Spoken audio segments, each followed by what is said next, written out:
अस्सलाम वालेकुम ख़वातीन हज़रात, खुशामदीद कहा जाता है आप लोगों को देसी मीडिया जर्मनी में। और मैं हूँ आपकी होस्ट सैयदा मैमूना हाशमी, और आज एक नए गेस्ट के साथ और एक नए टॉपिक के साथ आपकी खिदमत में हाजिर आज हमारे साथ मौजूद हैं डॉक्टर फातिमा अब्बासी। और आज हम जिस टॉपिक पे बात करने जा रहे हैं वो टॉपिक टॉपिक भी बड़ा ही सेंसिटिव है। और ये टॉपिक हमने यूं चूज किया कि अभी अभी तक जो मेरे शोज होते हैं उनमें ज्यादातर हम बड़ों के सिलसिले में बात करते हैं, खवातीन की बात हो जाती है, मर्द हजरात की बात हो जाती है, मगर बच्चों का एक ऐसा सेंसिटिव पहलू होता है जिसपे हम बात करते हुए थोड़ा सा घबराते हैं और कर नहीं पाते हैं। इसका जो टॉपिक है वो है ADHD। ये क्या है? ये बच्चों में किस तरह से डेवलप होता है? क्या ये जेनेटिकली होता है या प्रेगनेंसी में ये खवातीन को प्रॉब्लम हो जाती है? ये सब आज हम जानेंगे सीनियर डॉक्टर फातिमा से, जो कि आज हमारी गेस्ट हैं। और हम इनको वेलकम करते हैं अपने इस प्रोग्राम में। तो बहुत शुक्रिया डॉक्टर फातिमा कि आपने अपना कीमती वक्त मेरे इस शो को दिया। बहुत शुक्रिया Mona, thank you so much. आपने मुझे इनवाइट किया अपने शो में और बहुत खुशी हुई मुझे। Thank you. पहले डॉक्टर फातिमा, मैं आपसे ये पूछना चाहूंगी कि अमूमन बच्चों में यहाँ पर, बल्कि पाकिस्तान में भी होती होगी ये बीमारी ADHD जिसका नाम है।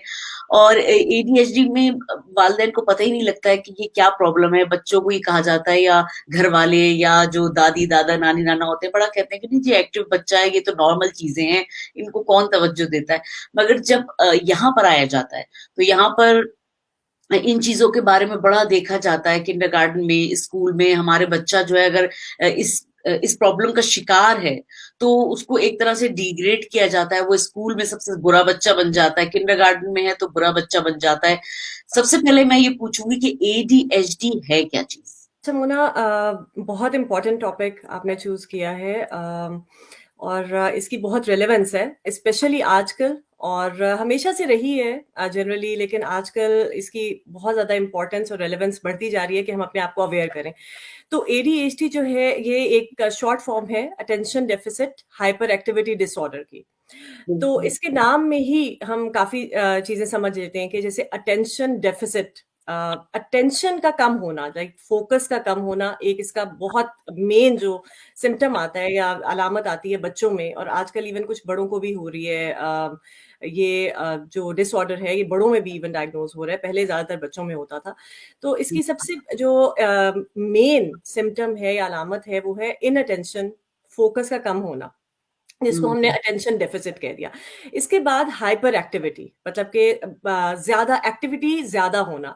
अब हम लोग खुद भी जो है जो ह्यूमन ब्रेन है, हम लोग जब क्योंकि देख रहे होते हैं अपनी फैमिलीज़ में, अपने साथियों में, दोस्त अहबाब में देख रहे होते हैं, तो हम लोग खुद जज एकदम से कर लेते हैं। जब किसी बच्चे में थोड़ी-सी ज़्यादा एक्टिविटी होती है तो पता चल जाता है कि ये थोड़ा-सा ज़्यादा एक्टिव है।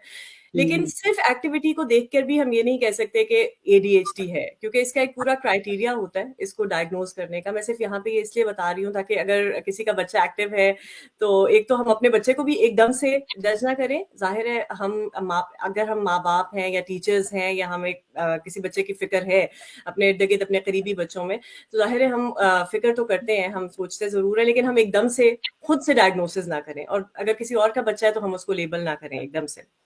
तो हाइपर एक्टिविटी इसमें होती है, लेकिन सिर्फ हाइपर एक्टिविटी की बेस पे भी ADHD का डायग्नोसिस नहीं होता। और इसके अलावा इसमें एक तीसरी चीज होती है जो कि इस ADHD की जो शॉर्ट फॉर्म है उसमें नहीं है, वो है इम्पल्सिविटी। मतलब इन बच्चों में, जैसे हम कहते हैं ना कि थोड़ा सा ठहराव, हम कहते हैं उर्दू में कि किसी में ठहराव है, जैसे रुक जाना, एक थोड़ा सा चुप हो जाना किसी वक्त। तो इन बच्चों में वो बाकी बच्चों की निस्बत कम होता है। बच्चों में जनरली भी कम होती है ये चीज, हम आहिस्ता आहिस्ता सीखते हैं। लेकिन इन बच्चों में इम्पल्सिविटी ज्यादा होती है कि एकदम से कह दिया, एकदम से कर दिया, एकदम से कर गुजरे। तो ये जो तीन चीजें हैं, अटेंशन डेफिसिट, हाइपर एक्टिविटी और जो इम्पल्सिविटी है, ये इसके हॉल मार्क्स है। पहले तो मुझे ये बताइए कि क्या ये बीमारी जेनेटिकली बच्चों में आती है, या ये भी हो सकता है कि फैमिली में कभी किसी को हो और फिर ये ट्रांसफर होकर बच्चों में मुंतकिल हो गई हो? तो क्या ऐसा पॉसिबल होता है? तो जेनेटिक की बात की, इसमें भी जेनेटिक बेसिस भी होती है इसकी डेफिनेटली। मेरा ख्याल है कि कम से कम एक जीन जो है उसके बारे में ये कहा गया है कि ये इन्वॉल्व्ड है किसी हद तक। लेकिन बहुत सारे लोग ये कहते हैं कि इसकी जो है वो ज़रूरी नहीं है कि जेनेटिक बेसिस हो। मतलब कि एक ये हो सकता है कि पेरेंट्स में से किसी एक को या दोनों को हो, या एक सिबलिंग को हो तो एक और जो सिबलिंग है उसमें चांसेस ज़्यादा हो, मतलब कि ये भी हो सकता है। लेकिन कुछ जो डॉक्टर्स हैं उनका ये भी व्यू भी होता है कि डायरेक्ट शायद कुछ कोई जीन्स इन्वॉल्व नहीं होते, लेकिन क्योंकि फैमिलीज़ के बिहेवियर्स होते हैं। हमने खुद भी नोटिस किया होगा कि हर फैमिली का एक बिहेवियर होता है, उसमें कुछ ख़ास तरह से ख़ास स्टिमुलाई को या ख़ास सिचुएशंस को डील किया जाता है। तो इसी तरह जब आपस में जो उनके इंटरैक्शंस होते हैं, जो बच्चों के साथ इंटरैक्शंस होते हैं, और जो फैमिली एनवायरनमेंट है, फैमिली स्ट्रेसेस जो हैं, उनका भी रोल होता है। तो इसमें एक चीज़ होती है, लाइक एक आजकल हम पढ़ते हैं कि एक जेनेटिक होता है, लाइक जो जीन्स डायरेक्टली हमारे बिहेवियर को, हमारी बॉडी को कंट्रोल करते हैं, और इसके अलावा और भी चीज़ें होती हैं, जैसे कि जो जीन्स हैं वो भी टर्न ऑफ टर्न ऑन होते हैं। उनकी भी जो जिस तरह से वो हमारी बॉडी में एक्सप्रेस करते हैं, एक्सप्रेशन होता है, वो भी डिफरेंट होता है, और वो हमारे एनवायरनमेंट पे डिपेंडेंट होता है। ऐसी अलामात हैं जिससे हम अंदाजा लगा सकते हैं कि हमारे बच्चे को शायद ये प्रॉब्लम हो, तो हम डॉक्टर से जाके राब्ता कर सकते हैं कि भई हम इसका टेस्ट करवाना चाहते हैं कि नहीं। तो कुछ ऐसी अलामातें जो आप बताना चाहें? डिस्कस किया कि मतलब हाइपर एक्टिविटी होती है, अटेंशन डेफिसिट। हुँ, अच्छा, हुँ, वो ना ये शुरू में पता नहीं चलता इतना, और हुँ, मतलब कि अगर हम फील भी कर लें, जैसे माँ जो है वो अल्लाह ताला ने ऐसी हस्ती बनाई है, वो बच्चे के साथ होती है। और हुँ, अगर माँ नहीं है तो कोई भी जो प्राइमरी केयर गिवर जो एक है, फॉर एग्जांपल कुछ लोगों की दादियाँ उनके साथ होती हैं, कुछ लोगों के फादर्स हाँ, आजकल की मॉडर्न सोसाइटी में उनके साथ होते हैं। तो बिल्कुल। और यहाँ पर जैसे केयरर्स होते हैं हुँ, किंडरगार्टन में जो बच्चे के साथ हैं। हुँ, अच्छा, शुरू में वो कुछ नोटिस करते हैं, लेकिन हर जो सोसाइटी है, हर कल्चर है, उसका एक डिफरेंट उसमें एक ट्रेंड है। फॉर एग्जांपल जर्मनी में और इवन पाकिस्तान में भी ये है कि पहले वो काफ़ी देखते रहते हैं कि मतलब समझते रहते हैं कि क्या चीज़ हो रही है, क्या नहीं हो रही। एकदम से वो उसको नहीं लेबल करते, और क्योंकि इसमें फ़ोकस और अटेंशन का एक बहुत बड़ा रोल है कि वो नहीं होती या वो कम होती है, और टास्क डायरेक्टेड जो बच्चे की मेहनत है, जो मोटिवेशन है फॉर कंप्लीटिंग अ टास्क, वो अफ़ेक्ट होती है। तो अक्सर जो डायग्नोसिस होता है वो 7 टू 8 इयर्स की एज पे होता है, और हुँ, इसके भी बाद हो सकता है, इवन कई लोग काफ़ी सफ़र करते हैं और उसके बाद as young adults they get diagnosed. तो मतलब ये डिपेंड करता है कि वो सारी चीज़ें कब किसी ने नोटिस की, और फिर नोटिस करने के बाद उनके लिए प्रॉपर स्टेप्स लिए, लाइक अपने जो जनरल प्रैक्टिशनर है, जीपी जिसे कहते हैं, या फैमिली डॉक्टर, या हाउस आर्ट्स जो है, या बच्चों का जैसे यहाँ किंडर आर्ट्स होता है, जो पीडियाट्रिशियन होता है, उससे बिल्कुल। डिस्कस किया। और इसमें एक और चीज़ मैं कहना चाहूँगी कि ये जो सिम्पटम्स होते हैं, ये कम से कम 2 लोग ऑब्ज़र्व करें। अगर जैसे मिसाल के तौर पे किसी वालिदैन को पता लगता है कि जी हमारे बच्चे में थोड़ा-सा ये चीज़ है कि ये एक्टिव है और इसकी कुछ ख़ास जो 1-2 जो जो माँ भी देख सके। मतलब एक तो ये होता है कि जी हमें डॉक्टर के पास जाना है, डॉक्टर इसकी अपॉइंटमेंट देता है, हमें आगे रेफ़र करता है कि नहीं करता है, तो ये एक प्रॉब्लम है। मगर ये कि कौन-सी ऐसी सिर्फ़ बुनियादी मालूमात है इस चीज़ के बारे में कि वालिदैन यानी माँ ख़ास तौर पे अंदाज़ा लगा ले कि शायद इसको ये प्रॉब्लम होती है। अच्छा, इसमें सबसे ज़्यादा हाइपर एक्टिविटी ही पेरेंट्स नोटिस करते हैं, क्योंकि जो छोटे बच्चे होते हैं उनको हम फ़ोकस वगैरह का काम इतना देते नहीं हैं। लेकिन अगर कुछ पेरेंट्स देते हैं, जैसे 5 इयर्स की एज पे, 6 इयर्स की एज पे उनको कलरिंग दे दी, या कोई ब्लॉक्स दे दिए, कोई चीज़ दे दी। अब इसमें ये होता है कि जो ये बच्चे होते हैं वो कोई 15-20 मिनट बैठ के काम नहीं कर सकते ज़्यादातर। हुँ, मतलब हुँ। या तो उनको माँ को मुसलसल उनके सर पे बैठ के कहना पड़ेगा कि आप करो, करो, करो, और मतलब कि उसको पुश करना पड़ेगा, एनकरेज करना पड़ेगा। लेकिन वो बच्चा फिर भी जो है वो थोड़ा-सा करेगा, फिर छोड़ के कुछ और करने लगेगा।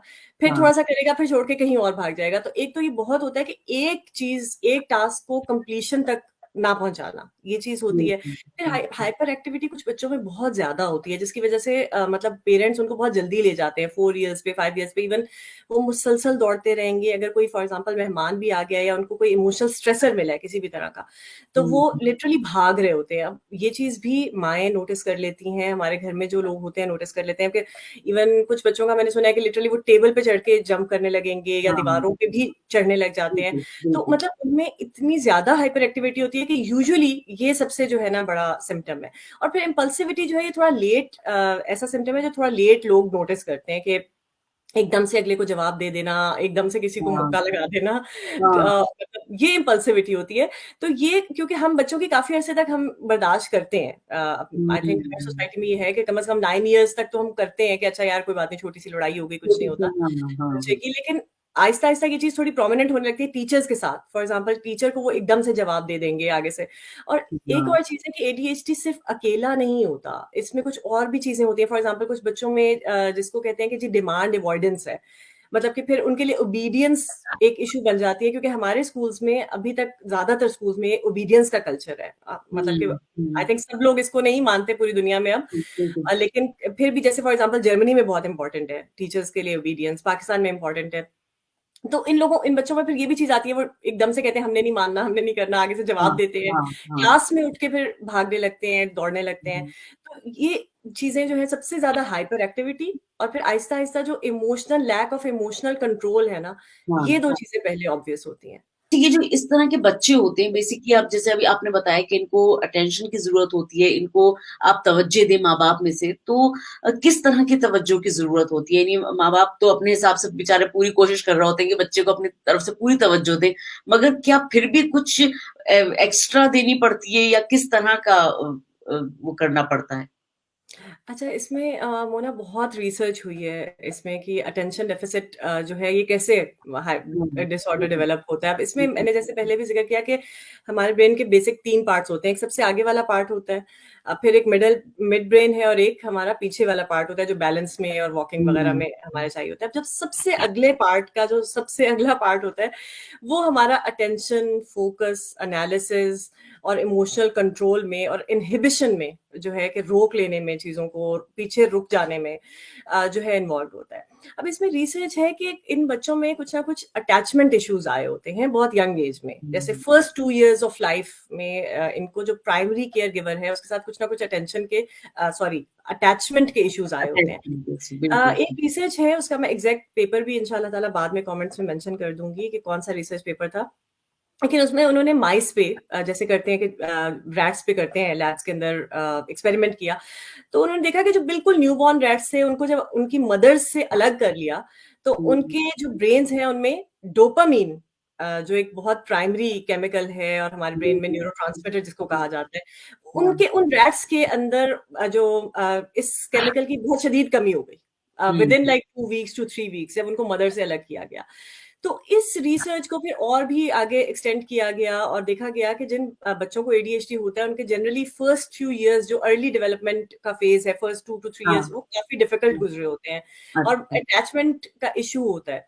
तो ये चीज नोटिस डेफिनेटली की गई है। अब इसमें मदर्स के ऊपर जो स्ट्रेस है वो असल डिबेट है कि जो मैटरनल स्ट्रेस है उसको किसी तरह कम किया जाए और उसके बारे में अवेयरनेस लाई जाए ताकि जो मदर है वो मेंटली, इमोशनली और फिजिकली जो है वो बच्चे की केयर के लिए प्रेजेंट। अच्छा, ये क्या उम्र के साथ-साथ कम हो जाती है बीमारी या ये है कि ये उम्र के साथ-साथ और बढ़ती है? एक्चुअली इसमें कुछ लोगों का बहुत बेहतर होता है बिहेवियर।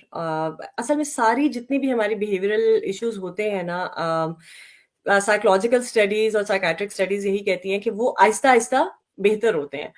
तो हुँ, क्योंकि ब्रेन एक तो ये है भी इसको जो एडीएचडी है ये भी बहुत सारे लोग इसको डेवलपमेंटल डिसऑर्डर्स में क्लासिफाई करते हैं कि इसमें डेवलपमेंट थोड़ी सी जो फोर ब्रेन की है जो इनहिबिटरी सर्किट्स की है वो कम हो रही है, आहिस्ता हो रही है। अब हुँ, उसके लिए जितनी भी हम डिफरेंट चीज़ें इस्तेमाल करें कि मतलब कि बिहेवियरल थेरेपीज़ होती हैं, साइकोथेरेपीज़ होती हैं, मेडिकेशंस होती हैं, तो ये सब चीज़ें भी इम्प्रूव करती हैं।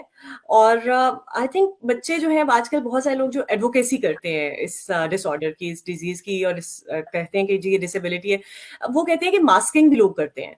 लाइक हुँ, उनको हुँ, पेरेंट्स और जो इवन थेरेपिस्ट होते हैं वो इतना कहते हैं ना कि फॉर एग्जांपल एक बच्चा है वो कभी भी थैंक यू नहीं कहता और वो हमेशा हुँ, चुप करके आगे चला जाता है। तो वो उसको इतना ज़्यादा कहते हैं कि थैंक यू कहो मतलब कि वो कहते हैं कि ये एक तरह का जो है हम पे अब्यूज़ हो रहा है कि हाँ, वो चीज़ वो they have to pick it up because हर बंदा उन्हें कह रहा है। तो इस तरह से बिल्कुल। जो ऑनलुकर है, जो बाहर से बंदा देख रहा है, वो ये समझता है कि जी अच्छा ये बेहतर हो गया। लेकिन वो हुँ, कहते हैं कि मतलब कि हमें इस पे इतना फ़ोर्स किया गया है कि ये इसको मास्किंग कहा जाता है और मतलब कि इट्स नॉट नेसेसरी कि वो उनका ब्रेन उस तरह से जो है वो बिल्कुल किसी ऐसे बंदे की तरह का हो गया जिसको हम सोसाइटी में कहते हैं कि जी ये बिल्कुल इसका ब्रेन बिल्कुल कंजर्वेटिव स्टैंडर्ड्स के हाँ, मुताबिक है। लेकिन बिल्कुल। ये कि वो उनका बिहेवियर थोड़ा-सा सोसाइटी के लिहाज से जो है वो बेहतर हो जाता है। इनके लिए कहा ये जाता है कि ऐसे जो बच्चे हैं या एडल्ट्स हैं, उनके लिए जो प्रोफ़ेशंस हैं वो वही thrill seeking professions, for example अगर कोई डॉक्टर है या डॉक्टर बन रहा है, तो उसको कहते हैं कि आप इमरजेंसी मेडिसिन कर लें, आप एक्यूट मेडिसिन कर लें, या आप कोई ऐसी जिसमें ज़्यादा से ज़्यादा जो है ना वो आपकी एनर्जी यूज़ हो, और आपकी मतलब कि जो आपकी रिक्वायरमेंट है एक्टिविटी की और डोपामाइन सर्ज की, कि डोपामाइन बॉडी में ज़्यादा हो, तो वो आपकी पूरी हो सके। तो इस तरह के हुँ, जो प्रोफ़ेशंस हैं उनमें ये लोग ज़्यादा खुश रहते हैं, और लेकिन ज़ाहिर है कि बाकी भी प्रोफ़ेशंस हैं उनमें फिर कोप करना पड़ता है हुँ, डिफरेंट हुँ। मेथड्स के थ्रू। इसका कोई इलाज है? मतलब अगर थेरेपीज़ भी यहाँ पर होती हैं, मेडिसिन भी होती है, तो क्या इलाज है बेसिकली इसका अगर बच्चों में ये बीमारी है तो? अच्छा, इसमें तकरीबन जब बच्चा 7 से 8 साल का होता है और अगर उसके सिम्पटम्स हैं और डायग्नोसिस होता है, इसी तरह जैसे मैंने आपको बताया कि टीचर्स भी बताएँ, पेरेंट्स भी बताएँ और ये सारे सिम्पटम्स बच्चे में आएँ और फिर उसकी परफॉर्मेंस स्कूल में इफ़ेक्ट हो रही हो, तो फिर शुरू में तो थेरेपीज़ वगैरह वो करते हैं। जैसे कि यहाँ पे जर्मनी में एर्गोथेरेपी करवाई जाती है। इसी तरह डिफरेंट और भी थेरेपीज़ देते हैं, बिहेवियरल थेरेपीज़ देते हैं शुरू में। लेकिन ज़्यादातर लोग जो कहते हैं कि उन्हें बेनिफिट हुआ, वो मेडिकेशन से होता है। और हुँ, मेडिकेशन इसमें दी जाती है बेसिकली वही जो कि डोपामाइन इंक्रीज़ करती है ब्रेन के अगले पार्ट में, जिसकी वजह से फिर अटेंशन इंक्रीज होती है, फोकस इंक्रीज होता है, और इमोशनल कंट्रोल आता है बच्चे के अंदर, एनर्जी फील करता है वो। तो I think coping is the better word. और मैं ज़रूर ये यहाँ पे कहूँगी कि मैं सबको हौसला देती हूँ कि हम सब ही तकरीबन किसी ना किसी चीज़ से कोप कर रहे होते हैं। मतलब हुँ, कि हमारे हुँ, घरों में जैसे अक्सर बड़े जो हैं वो हाइपरटेंशन की लेते हैं, ब्लड प्रेशर की, और मेडिकेशन लेते हैं, तो इसी तरह हमें लाइफ को, और हम भी जनरली चीज़ों को कोप कर रहे होते हैं। तो बेसिकली हमें इसको कोप करना है, फंक्शन जो बच्चे का फंक्शन है, उसकी जो हुँ, लाइफ है, सबसे इम्पोर्टेंट है कि हमें उसकी लाइफ को बेटर करना है। उस बच्चे की हुँ, लाइफ को बेटर और कंफर्टेबल करना है, और वो भी स्कूल टाइम में भी, ताकि वो एकेडमिक अचीवमेंट भी हो, फिर आगे प्रोफेशन में भी वो जा सके। और जब हमारे ब्रेन के केमिकल्स थोड़े से बैलेंस होना शुरू होते हैं, तो फिर हमारा ब्रेन की पूरी वायरिंग भी चेंज आहिस्ता-आहिस्ता होती है, हमारा बिहेवियर भी चेंज होता है, और फिर इवन आहिस्ता-आहिस्ता, मतलब बहुत slowly, like even the personality gets better, और हम में थोड़ा कंट्रोल और ठहराव और सब्र आता है। हमारे ये भी एक तो बड़ा प्रॉब्लम हो जाता है ना कि अगर जब माँ-बाप को ये बात पता लगे कि जी हमारे बच्चे में ये प्रॉब्लम है और ये एक मेंटली प्रॉब्लम है, हुँ, तो सबसे पहले तो इसको अपने ज़हन में बिठाना और इसको एक्सेप्ट करना कि हाँ जी, ऐसा प्रॉब्लम है। तो मुझे लगता है कि यहाँ पर वालिदैन इस चीज़ को इतनी जल्दी एक्सेप्ट कर ही नहीं पाते हैं। हुँ, वालिदैन या अगर किसी मैं कहती हूँ कि किसी ऐसे कपल को भी अगर किसी बीवी या मियाँ में भी ऐसी प्रॉब्लम हो, तो हुँ, इस चीज़ को हम हमारा कल्चर इस चीज़ को एक्सेप्ट नहीं करता है। हालाँकि हमें अगर ब्लड प्रेशर है तो हम जैसे ब्लड प्रेशर की दवा लेते हैं तो हमें इसकी भी दवा लेने में कोई हर्ज नहीं होना चाहिए। बिल्कुल। तो किस तरह से हम अपने आप को अवेयर कर सकते हैं कि भई अगर ये बीमारी है, तो ये बीमारी अगर हम उसको ट्रीटमेंट करेंगे, तो बेहतर रहेगी बल्कि हम उससे और सेहतमंद और अच्छी लाइफ़ बेहतर एन्जॉय कर सकते हैं, हमारा बच्चा भी, हम खुद भी अगर इसका शिकार हैं या हमारी बीवी या हमारा शौहर इसका शिकार है, तो हम उसको ट्रीटमेंट अगर करवाएँ, तो वो बेहतर लाइफ़ गुज़ार सकता है। तो किस तरह से अपने आप को हम इस चीज़ के बारे में अवेयर करें? अच्छा, इसमें ये चीज़ है कि अनफॉर्च्युनेटली मतलब कुछ चीज़ें जो हैं वो हमारे कल्चर्स में, पूरी दुनिया में ही एक तरह से इस रही हैं कि टैबू कह लें, या उन्हें इस एक ख़ास नज़र से उनको देखा जाता है। अब इनमें बहुत सारी चीज़ें आती हैं। हाँ। लेकिन एक इसमें जो है वो इस तरह से मेंटल इलनेस भी है, कि लेकिन अब मैंने देखा है कि अल्हम्दुलिल्लाह लोग बहुत ज़्यादा अवेयर हो रहे हैं, जिसकी वजह ये है कि जो साइंस, न्यूरो साइंस ने जो प्रोग्रेस की है, और जो ब्रेन को लोगों ने पढ़ा है, और उसको फिर बहुत सारे साइंटिस्ट ने बुक्स लिखी हैं, पॉडकास्ट किए हैं, कि ब्रेन हमारा किस तरह से काम करता है, उसमें brain and body are connected. ठीक है, अब जैसे फॉर एग्जांपल डोपामाइन की मैंने बताया कि डेफिशिएंसी होती है एडीएचडी में, वो हुँ, बाकी बॉडी को भी अफेक्ट करता है। मतलब इन लोगों में कभी-कभार ये भी होता है कि ये एकदम से ड्रेन होके भी फिर बैठ जाते हैं, और हाँ। भी चीज़ें होती हैं। तो मतलब कि हमें ये सोचना है कि हमारी पहले, बहुत पहले, मतलब जब ये सिर्फ़ मेडिसिन को अलग नहीं किया गया था डिफरेंट पार्ट्स में और डिफरेंट फील्ड्स में, तो ह्यूमंस को एज अ होल ही पढ़ा जाता था। जैसे हिकमत होती थी, तिब होती थी, तो उसमें एक ह्यूमन बॉडी होती थी, उसमें अक्सर कोई बंदा बीमार होता था तो वो पहले उसका मेंटल हेल्थ देखते थे, कि क्योंकि मेंटल हेल्थ हमारी फिजिकल हेल्थ को अफेक्ट करती है, और जो हाँ, ये दूसरी चीज हम ज्यादा मानते हैं कि फिजिकल हेल्थ मेंटल हेल्थ को अफेक्ट करती है। तो एक तो ये चीज है कि हम होल ह्यूमंस हैं, अगर हमारी बॉडी का कोई भी पार्ट अफेक्ट हो रहा है तो हमें डेफिनेटली डॉक्टर को दिखाना चाहिए। और डॉक्टर में फिर ये है कि हम अपनी अवेयरनेस के हिसाब से, और अपनी जो हमें लगता है कि जो डॉक्टर हमारे लिए सूटेबल है, जिसको हमारी बात समझ आ रही है और जो हमें हमारे प्रॉब्लम्स को एड्रेस कर रहा है, तो वो डॉक्टर हम इस तरह का चूज करें और फिर हम डॉक्टर को फॉलो करें। तो इससे बल्कि कई लोग जो एडीएचडी के होते हैं, मुझे हैरत होती है कि हमारे पाकिस्तानीज में ये बहुत है कि हम बहुत डिले करते हैं, और उससे फिर पर्सनैलिटी भी, आपको पता है कि आहिस्ता आहिस्ता पर्सनैलिटी बिल्ड हो रही होती है बच्चे की, तो वो भी हाँ, अफेक्ट हो सकती है। लेकिन यहाँ पे मैं सोचती हूँ कि यहाँ पे आपको पता है कि कई लोग like literally they are fighting for the diagnosis, कि हमारा हुँ, बच्चा डायग्नोज हो जाए, ताकि इसको मेडिकेशन मिले, इसका फोकस जो है वो क्लास में सबसे अच्छा हो जाएगा। क्योंकि ये मेडिकेशन किसी जमाने में जो है वो लिया करते थे मेडिकल स्टूडेंट्स अपने एग्जाम्स में, कि हमारे जो है पढ़ने की हमारी एबिलिटी बढ़े। तो ये बिल्कुल। वो मेडिकेशन के लिए फाइट कर रहे होते हैं कि हमें ये मेडिकेशन मिले ताकि हमारा बच्चा पढ़ सके, लिख सके और उसकी बेहतरी हो। तो हम लोग इसमें इतनी अवॉइडेंस करते हैं। आई थिंक हम लोगों को भी आहिस्ता आहिस्ता हम अल्हम्दुलिल्लाह अपने आप को अवेयर कर रहे हैं, और हमें ये सोचना चाहिए कि जो चीज़ हमारे बच्चे के लिए बेहतरीन है ना, हमें हुँ, हुँ। अवेयर होना है, और हमें उसको सोच समझ के हमें वो चीज़ परस्यू करनी है। बेशक हमें मुश्किल लगे, लेकिन हमें हुँ। उसकी लाइफ बेहतर बहुत बनानी है। शुक्रिया डॉक्टर फातिमा कि आपने अपना कीमती वक़्त दिया और काफ़ी लोग जो कि इस प्रॉब्लम से जूझ रहे हैं, बच्चों के मामले में हो, चाहे अपने मामले में हो, चाहे घर के कोई भी फ़र्द हो, इस तरह की बीमारी का इतनी आसानी से पता नहीं लगता है। तो ज़रूरत है आप लोगों को कि आप किंडरगार्टन से बच्चे पे फ़ोकस करें, उसको देखें। हर बच्चा एक्टिव होता है, ये ज़रूरी नहीं है कि वो उसको एडीएचडी ही है। आप बाकायदा डॉक्टरों से मशवरे से चेकअप में रखें और फिर उसके बाद जो है वो इस चीज़ को मतलब देखते रहें कि कहीं न कहीं ऐसी प्रॉब्लम ना हो। तो मुझे लगता है कि आज काफ़ी इन्फॉर्मेशन जो है वो लोगों तक पहुँचाई है हमने और मुझे बड़ी खुशी है कि आपने अपना कीमती वक़्त निकाला और लोगों के लिए और कम्युनिटी के लिए सोचा। तो बहुत बहुत शुक्रिया शुक्रिया, डॉक्टर फातिमा। बहुत शुक्रिया।